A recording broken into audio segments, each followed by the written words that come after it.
Bhagavad Gita is a book of mankind's collected experience of and answers to life's most basic questions. Who I am, from where do I come, what is my purpose and destiny, and most practically, how do I find happiness? These podcasts originate in the lectures of Neil Bhatt, a disciple of Swami Chinmayananda. They are presented here in 20 to 30-minute segments, each covering 3 of the Gita's 701 verses. Welcome to Gita Wisdom for Daily Living. So we had been discussing chapter 2, Sankhya Yoga. Bhagavan told Arjuna that I have told you all about Sankhya. Esha te abhihita Sankhya buddhi yoge tvimam shrinu. I told you all about the Sankhya, now I'll tell you about Yoga.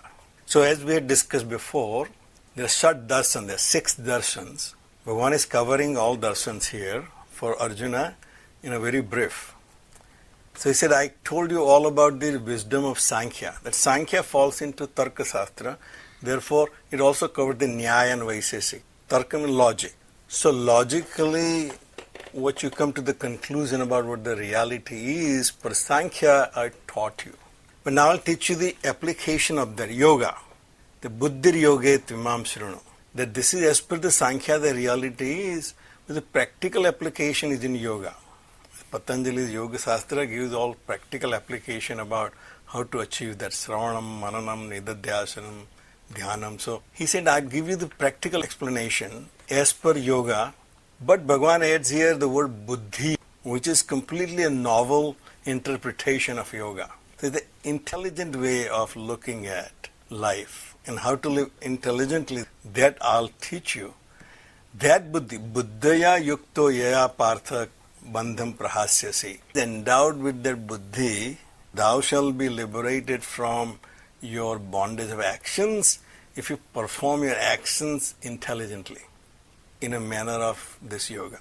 So as we have seen that, Bhagavan has covered the 4 darshan shastra so far in his discussion.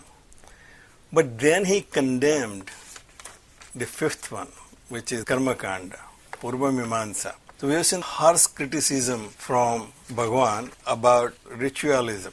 So he said that people who use flowery language, and they indulge in Vedic discussions about what karma is and what will get you to happy, joyful situation. Karma Kanda is all about gain something by performing these actions. And actions in the Vedic term, purely the religious and ritualistic actions.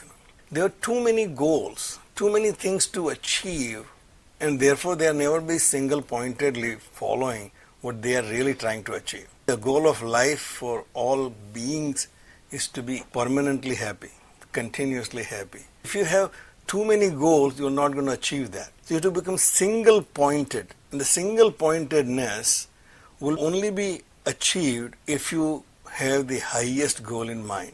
So Bhagavan Shankaracharya Vivek Chudamani says, and Swamiji quotes here, Na yogena, na sankhena, karmana no na vidyaya, brahma atma ekatva bodhena, moksha siddhyati na anyatha.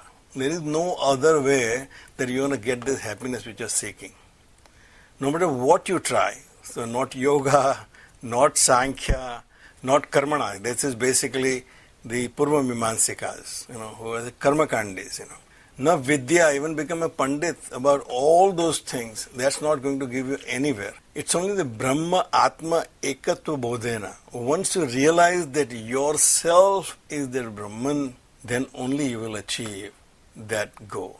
So that basically we have seen. The verse 45 says, Traigunya Visaya Vedaha Nais Traigunya Bhavarjunaha. Concluding his criticism on Karma Kand, he said that these Vedas are all about 3 gunas. So Swamiji basically says here that the word Veda here refers to only the Brahmana portion of Veda, the Karma Kand portion of Veda, not Vedas in general. So as we have seen before, the Veda contains all kinds of knowledge. So it is something similar to a free speech. Our free speech contains everything that we can consider as speech. Now, not that all speech is liberating or sympathetic to all beings. There are some fairly vulgar and very antisocial speech also, but it's all covered under free speech in our constitution. Same way Veda covers all knowledges, irrespective of what it is, and therefore portion of Vedas it may not be very useful to you if your goal is to become pure and achieve happiness. So Bhagavan says, Traigunya Visaya Veda. The portion of Vedas which talks about the karma kanda and ritual and the goal of life is to achieve heavens, that is not going to be of any help to you if you are trying to achieve that final destination. Next, Traigunya Bhavarjuna. So you go beyond these three gunas. Now, so many commentators say that this Veda here means Prakriti. The whole Prakriti is made up of three gunas, and as long as you indulge in this Prakriti, as long as you are still focused in finding your happiness in the Prakriti, as we have seen the outward approach, that I'm going to accomplish things and acquire things from outside, and that will get me happiness. Bhagavan said that is not the way to do it, and you will not be able to achieve it. Therefore, you go beyond that. Find your happiness in your own self. As Swami Chinmayananda says, that you have to turn your senses which are programmed to go outside, turn them inward, more like taking a selfie. So if your camera is normally programmed to see outside, it takes picture outside, but when you reverse that camera, it starts taking your own picture, which is a selfie. So Bhagavan said, take your selfie. Don't go outside, don't find your happiness outside, find your happiness inside. That's what it basically means. Naistai gunyo bhava arjuna. Niradvandva. So now he gives a prescription. This verse is really loaded with implications. So he said, first of all he says, go beyond Prakriti. Then he says, Nirdvandvaha. Go beyond the pairs of opposites. Again it means basically the same thing. This Prakriti is made up of these pairs of opposites. Because if there are no pairs of opposites, the Prakriti cannot exist. If there is no black, there is no white. If there is no dukkha, there is no sukha. If there is no loss, there is no profit. There is no victory if there is no defeat. Somebody has to lose for me to win. In today's society, many have to lose for one person to win. Therefore, we have too many billionaires and trillion-dollar companies. But you can imagine how many people have to lose those $1 trillion for a company to become a $1 trillion company. So Bhagavan said, this is the nature of this Prakriti. And you have to go beyond that. In other words, accept it as it is. That's what Prakriti is all about. As long as I'm part of Prakriti, that will be a part of my experiences. Nirdvandva. Nitya sattvastha. Try to balance your rajas and tamas so you establish yourself in purity. So that you can see things as they are. Nirayogakshema. Yoga means to acquire things which I don't have. That's my yoga. Every day I'm doing yoga to what? What I don't have, I'm trying to acquire. And kshema is preservation. Constantly checking my 401k, whether it is still there or it has gone down. That's kshema. Trying to acquire and preservation is actually our entire life. Our life is divided into yoga and kshema. And Bhagavan actually says, become niryoga kshema. But this is quite contrary to our normal way of thinking. So even though we consider ourselves to Vedantis, the way we live is exactly as Charvak said you should be living. We constantly believe in only the things which we can see, and then we say, this is what life is all about. So Bhagavan said, become niryoga kshema. You don't really have to worry about acquiring and preserving, because that job belongs to Bhagavan. He already has taken care of what you need. What you desire, he has not taken care of. That he left it to you. But if what you need is already taken care of, so therefore, if you rely on him, niryoga kshema. Atmavan. This last word says how the other three can be achieved. If you become established on yourself, then you will become nirdvandva. So, nirdvandva, nitya sattvastha, niryoga kshema, atmavan. Here is the loaded prescription to Arjuna that if you want to be efficient in life and get the happiness which you deserve, then this is the prescription for you. In the next verse again, and criticizes Veda.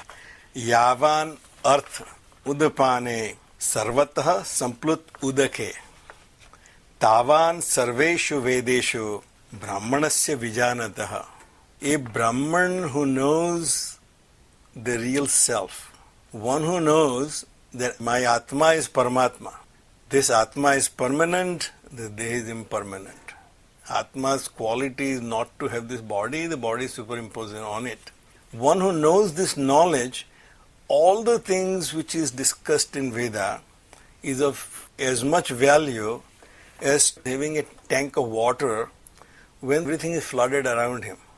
If you are sitting in a place which is flooded with water, which is useful, then having a little tank of water with you or owning a tank of water is of not much value to you.